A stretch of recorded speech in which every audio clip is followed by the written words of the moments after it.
31 de marzo de 2026, en Bosnia. El árbitro pita el final y el mundo del fútbol entra en shock, aunque en el fondo todos sabíamos que esto iba a pasar.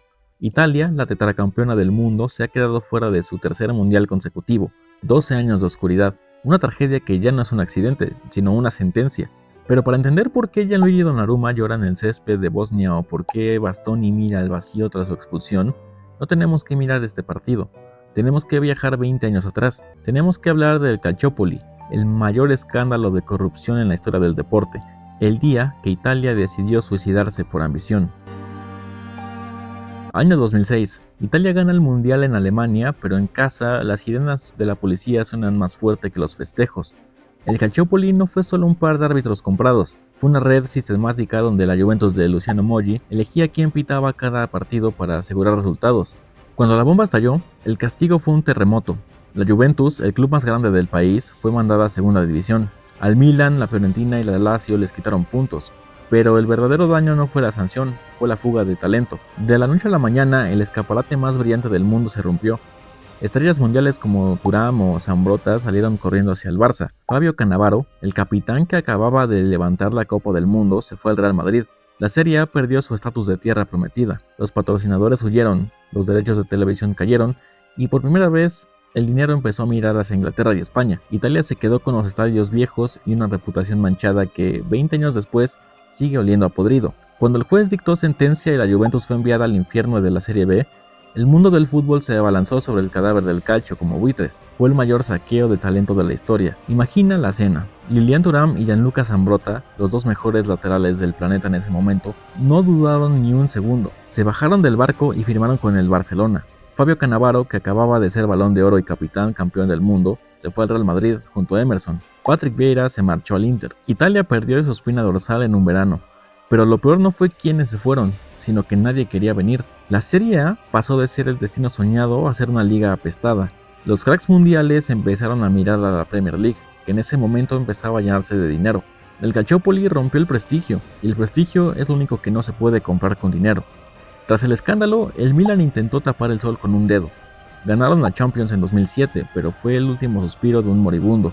¿Cómo intentaron mantener la relevancia? Fichando a nombres, no a futbolistas. Empezó la era de los cromos repetidos. Trajeron a un Ronaldo Nazario que ya no podía ni correr, a un Ronaldinho que prefería las discotecas de Milán al entrenamiento, y más recientemente intentaron estirar el chicle con un Luka Modric que, aunque es una leyenda, llegaba a una liga que ya no le exigía el ritmo de la élite.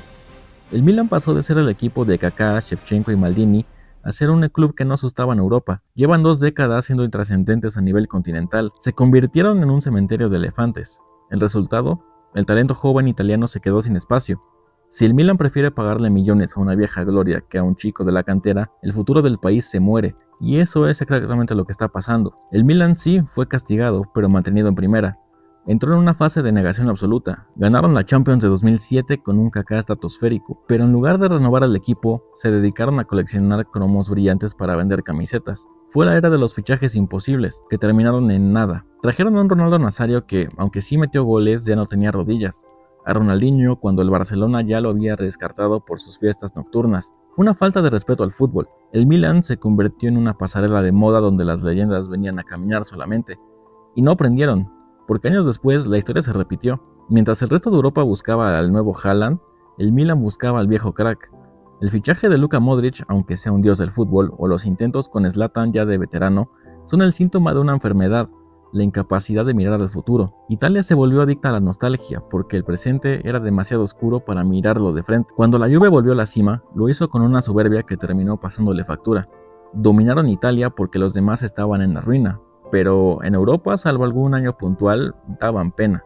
Gastaron 100 millones en un Cristiano Ronaldo ya veterano, que aunque cumplió, destrozó el presupuesto del club y no trajo la Champions. Pero miremos los fichajes sin impacto, los que de verdad duelen. El regreso de Paul Pogba, cobrando una fortuna para estar el 90% del tiempo lesionado.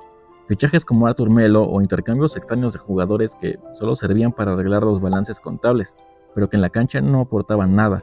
La Juve se olvidó de cómo detectar el talento. ¿Y saben qué es lo más triste? Que mientras la Juve se gastaba millones en jugadores que no sentían la camiseta, chicos como Nicolo Zaniolo o el propio Sandro Tonali tenían que buscarse la vida fuera o en equipos menores porque en Turín no había paciencia. Y la Juve se convirtió en una máquina de gastar dinero. pero dejó de ser una máquina de ganar respeto. Y no nos podemos olvidar del Inter de Milán, que tras el triplete de 2010, el club entró en una depresión profunda.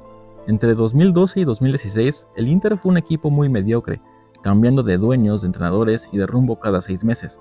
Fue la época de los fichajes sin sentido y de ver la Champions por televisión. Aunque hoy parecen más estables con Lautaro Martínez, Bastoni, Varela y compañía, el daño de esos años de desorden fue enorme. Se perdió la cultura de la excelencia. El Inter, al igual que sus rivales, dejó de ser una fábrica de jugadores italianos para convertirse en una torre de Babel, donde el talento nacional lamentablemente era la última prioridad. 3 gigantes en crisis simultánea durante años es algo que ninguna selección nacional puede aguantar. Hoy, la Serie A es una liga de formación para los demás. El caso de Alessandro Bastoni es el ejemplo perfecto de la rendición final. El Inter, el club que se supone que debe pelear por todo ahora mismo en Italia, no puede competir con el Barça. El mejor central de Italia, el que debería liderar la reconstrucción, prefiere irse a España porque sabe que en Italia el proyecto es un barco a la deriva.